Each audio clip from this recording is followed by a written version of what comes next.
ತಾನು ಮದುವೆಯಾಗಬೇಕಿದ್ದ ಹುಡುಗನ ಜೊತೆ ಹೊರಗೆ ಹೋಗಿದ್ದ ಯುವತಿಯನ್ನ ದುಷ್ಕರ್ಮಿಗಳು ಎಳೆದೊಯ್ದು ಸಾಮೂಹಿಕ ಅತ್ಯಾಚಾರ ಎಸಗಿರುವ ಘಟನೆ ಮಧ್ಯಪ್ರದೇಶದ ಸಿಧಿ ಜಿಲ್ಲೆಯಲ್ಲಿ ನಡೆದಿದೆ. ಆಕೆಯ ಜೊತೆಗಿದ್ದ ವ್ಯಕ್ತಿಯನ್ನ ಥಳಿಸಿದ್ದಾರೆ. ಸಾಮೂಹಿಕ ಅತ್ಯಾಚಾರದಲ್ಲಿ 4 ಭಾಗಿಯಾಗಿದ್ದು ಅವರಲ್ಲಿ 3ರನ್ನ ಬಂಧಿಸಲಾಗಿದೆ ಎಂದು ಹೆಚ್ಚುವರಿ ಪೊಲೀಸ್ ವರಿಷ್ಠಾಧಿಕಾರಿ ಅರವಿಂದ್ ಶ್ರೀವಾಸ್ತವ ಪಿಟಿಐಗೆ ತಿಳಿಸಿದ್ದಾರೆ. ತಲೆಮರೆಸಿಕೊಂಡಿರುವ ಆರೋಪಿಗಳನ್ನು ಬಂಧಿಸಲು 5 ಪೊಲೀಸ್ ತಂಡಗಳನ್ನು ನಿಯೋಜಿಸಲಾಗಿದೆ ಎಂದು ಅವರು ಹೇಳಿದ್ದಾರೆ. ತಲೆಮರೆಸಿಕೊಂಡಿರುವ ಆರೋಪಿಗಳನ್ನು ಬಂಧಿಸಲು 5 ಪೊಲೀಸ್ ತಂಡಗಳನ್ನು ನಿಯೋಜಿಸಲಾಗಿದೆ ಎಂದು ಅವರು ಹೇಳಿದ್ದಾರೆ.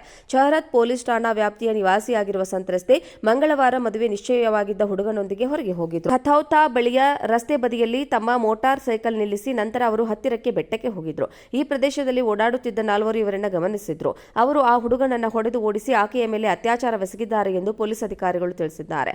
ಆರೋಪಿಗಳ ಹಿಡಿತದಿಂದ ತಪ್ಪಿಸಿಕೊಂಡ ನಂತರ ಯುವತಿ ತನ್ನ ಹುಡುಗನನ್ನ ಸಂಪರ್ಕಿಸಿದ್ದಾಳೆ. ಕೂಡಲೇ ಇಬ್ಬರು ಸೇರಿ ಪೊಲೀಸ್ ಠಾಣೆಗೆ ತೆರಳಿ ದೂರನ್ನ ದಾಖಲಿಸಿದ್ದಾರೆ. ಇಬ್ಬರ ದೂರಿನ ಮೇರೆಗೆ ಪೊಲೀಸರು ತಕ್ಷಣ ಪ್ರಕರಣವನ್ನು ದಾಖಲಿಸಿಕೊಂಡು ಚಿಕಿತ್ಸೆಗಾಗಿ ಸೆಮಾರಿಯಾದಲ್ಲಿರುವ ಸಮುದಾಯ ಆರೋಗ್ಯ ಕೇಂದ್ರಕ್ಕೆ ಕಳುಹಿಸಿದ್ದಾರೆ ಎಂದು ಎಎಸ್ಪಿ ತಿಳಿಸಿದ್ದಾರೆ. ಸಾಮೂಹಿಕ ಅತ್ಯಾಚಾರ ಘಟನೆಯ ಬಗ್ಗೆ ವಿರೋಧ ಪಕ್ಷ ಕಾಂಗ್ರೆಸ್ ಭಾರತೀಯ ಜನತಾ ಪಕ್ಷ ಸರ್ಕಾರವನ್ನು ಗುರಿಯಾಗಿಸಿಕೊಂಡಿದ್ದು, ಈ ಅಪರಾಧವು ಮಧ್ಯಪ್ರದೇಶದ ಕಾನೂನು ಮತ್ತು ಸುವ್ಯವಸ್ಥೆಯ ಶೋಚನೀಯ ಸ್ಥಿತಿಯನ್ನು ಬಹಿರಂಗಪಡಿಸಿದೆ. ತಾನು ಮದುವೆಯಾಗಬೇಕಿದ್ದ ಹುಡುಗನ ಜೊತೆ ಹೊರಗೆ ಹೋಗಿದ್ದ ಯುವತಿಯನ್ನ ದುಷ್ಕರ್ಮಿಗಳು ಎಳೆದೊಯ್ದು ಸಾಮೂಹಿಕ ಅತ್ಯಾಚಾರ ಎಸಗಿರುವ ಘಟನೆ ಮಧ್ಯಪ್ರದೇಶದ ಸಿಧಿ ಜಿಲ್ಲೆಯಲ್ಲಿ ನಡೆದಿದೆ. ಆಕೆಯ ಜೊತೆಗಿದ್ದ ವ್ಯಕ್ತಿಯನ್ನ ಥಳಿಸಿದ್ದಾರೆ. ಸಾಮೂಹಿಕ ಅತ್ಯಾಚಾರದಲ್ಲಿ 4 ಭಾಗಿಯಾಗಿದ್ದು ಅವರಲ್ಲಿ 3ರನ್ನ ಬಂಧಿಸಲಾಗಿದೆ ಎಂದು ಹೆಚ್ಚುವರಿ ಪೊಲೀಸ್ ವರಿಷ್ಠಾಧಿಕಾರಿ ಅರವಿಂದ್ ಶ್ರೀವಾಸ್ತವ ಪಿಟಿಐಗೆ ತಿಳಿಸಿದ್ದಾರೆ. ತಲೆಮರೆಸಿಕೊಂಡಿರುವ ಆರೋಪಿಗಳನ್ನು ಬಂಧಿಸಲು 5 ಪೊಲೀಸ್ ತಂಡಗಳನ್ನು ನಿಯೋಜಿಸಲಾಗಿದೆ ಎಂದು ಅವರು ಹೇಳಿದ್ದಾರೆ. ತಲೆಮರೆಸಿಕೊಂಡಿರುವ ಆರೋಪಿಗಳನ್ನು ಬಂಧಿಸಲು 5 ಪೊಲೀಸ್ ತಂಡಗಳನ್ನು ನಿಯೋಜಿಸಲಾಗಿದೆ ಎಂದು ಅವರು ಹೇಳಿದ್ದಾರೆ. ಶಹರತ್ ಪೊಲೀಸ್ ಠಾಣಾ ವ್ಯಾಪ್ತಿಯ ನಿವಾಸಿಯಾಗಿರುವ ಸಂತ್ರಸ್ತೆ ಮಂಗಳವಾರ ಮದುವೆ ನಿಶ್ಚಯವಾಗಿದ್ದ ಹುಡುಗನೊಂದಿಗೆ ಹೊರಗೆ ಹೋಗಿದ್ರು. ಹಥೌತಾ ಬಳಿಯ ರಸ್ತೆ ಬದಿಯಲ್ಲಿ ತಮ್ಮ ಮೋಟಾರ್ ಸೈಕಲ್ ನಿಲ್ಲಿಸಿ ನಂತರ ಅವರು ಹತ್ತಿರಕ್ಕೆ ಬೆಟ್ಟಕ್ಕೆ ಹೋಗಿದ್ರು. ಈ ಪ್ರದೇಶದಲ್ಲಿ ಓಡಾಡುತ್ತಿದ್ದ 4 ಇವರನ್ನ ಗಮನಿಸಿದ್ರು. ಅವರು ಆ ಹುಡುಗನನ್ನ ಹೊಡೆದು ಓಡಿಸಿ ಆಕೆಯ ಮೇಲೆ ಅತ್ಯಾಚಾರವೆಸಗಿದ್ದಾರೆ ಎಂದು ಪೊಲೀಸ್ ಅಧಿಕಾರಿಗಳು ತಿಳಿಸಿದ್ದಾರೆ. ಆರೋಪಿಗಳ ಹಿಡಿತದಿಂದ ತಪ್ಪಿಸಿಕೊಂಡ ನಂತರ ಯುವತಿ ತನ್ನ ಹುಡುಗನನ್ನ ಸಂಪರ್ಕಿಸಿದ್ದಾಳೆ. ಕೂಡಲೇ ಇಬ್ಬರು ಸೇರಿ ಪೊಲೀಸ್ ಠಾಣೆಗೆ ತೆರಳಿ ದೂರನ್ನ ದಾಖಲಿಸಿದ್ದಾರೆ.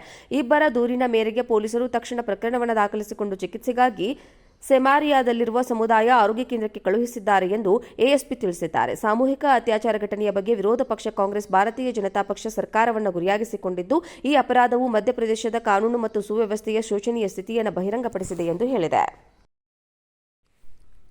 ತಾನು ಮದುವೆಯಾಗಬೇಕಿದ್ದ ಹುಡುಗನ ಜೊತೆ ಹೊರಗೆ ಹೋಗಿದ್ದ ಯುವತಿಯನ್ನ ದುಷ್ಕರ್ಮಿಗಳು ಎಳೆದೊಯ್ದು ಸಾಮೂಹಿಕ ಅತ್ಯಾಚಾರ ಎಸಗಿರುವ ಘಟನೆ ಮಧ್ಯಪ್ರದೇಶದ ಸಿಧಿ ಜಿಲ್ಲೆಯಲ್ಲಿ ನಡೆದಿದೆ. ಆಕೆಯ ಜೊತೆಗಿದ್ದ ವ್ಯಕ್ತಿಯನ್ನ ಥಳಿಸಿದ್ದಾರೆ. ಸಾಮೂಹಿಕ ಅತ್ಯಾಚಾರದಲ್ಲಿ 4 ಭಾಗಿಯಾಗಿದ್ದು ಅವರಲ್ಲಿ 3ರನ್ನ ಬಂಧಿಸಲಾಗಿದೆ ಎಂದು ಹೆಚ್ಚುವರಿ ಪೊಲೀಸ್ ವರಿಷ್ಠಾಧಿಕಾರಿ ಅರವಿಂದ್ ಶ್ರೀವಾಸ್ತವ ಪಿಟಿಐಗೆ ತಿಳಿಸಿದ್ದಾರೆ. ತಲೆಮರೆಸಿಕೊಂಡಿರುವ ಆರೋಪಿಗಳನ್ನು ಬಂಧಿಸಲು 5 ಪೊಲೀಸ್ ತಂಡಗಳನ್ನು ನಿಯೋಜಿಸಲಾಗಿದೆ ಎಂದು ಅವರು ಹೇಳಿದ್ದಾರೆ. ತಲೆಮರೆಸಿಕೊಂಡಿರುವ ಆರೋಪಿಗಳನ್ನು ಬಂಧಿಸಲು 5 ಪೊಲೀಸ್ ತಂಡಗಳನ್ನು ನಿಯೋಜಿಸಲಾಗಿದೆ ಎಂದು ಅವರು ಹೇಳಿದ್ದಾರೆ. ಶಹರತ್ ಪೊಲೀಸ್ ಠಾಣಾ ವ್ಯಾಪ್ತಿಯ ನಿವಾಸಿಯಾಗಿರುವ ಸಂತ್ರಸ್ತೆ ಮಂಗಳವಾರ ಮದುವೆ ನಿಶ್ಚಯವಾಗಿದ್ದ ಹುಡುಗನೊಂದಿಗೆ ಹೊರಗೆ ಹೋಗಿದ್ರು. ಹಥೌತಾ ಬಳಿಯ ರಸ್ತೆ ಬದಿಯಲ್ಲಿ ತಮ್ಮ ಮೋಟಾರ್ ಸೈಕಲ್ ನಿಲ್ಲಿಸಿ ನಂತರ ಅವರು ಹತ್ತಿರಕ್ಕೆ ಬೆಟ್ಟಕ್ಕೆ ಹೋಗಿದ್ರು. ಈ ಪ್ರದೇಶದಲ್ಲಿ ಓಡಾಡುತ್ತಿದ್ದ 4 ಇವರನ್ನ ಗಮನಿಸಿದ್ರು. ಅವರು ಆ ಹುಡುಗನನ್ನ ಹೊಡೆದು ಓಡಿಸಿ ಆಕೆಯ ಮೇಲೆ ಅತ್ಯಾಚಾರವೆಸಗಿದ್ದಾರೆ ಎಂದು ಪೊಲೀಸ್ ಅಧಿಕಾರಿಗಳು ತಿಳಿಸಿದ್ದಾರೆ. ಆರೋಪಿಗಳ ಹಿಡಿತದಿಂದ ತಪ್ಪಿಸಿಕೊಂಡ ನಂತರ ಯುವತಿ ತನ್ನ ಹುಡುಗನನ್ನ ಸಂಪರ್ಕಿಸಿದ್ದಾಳೆ.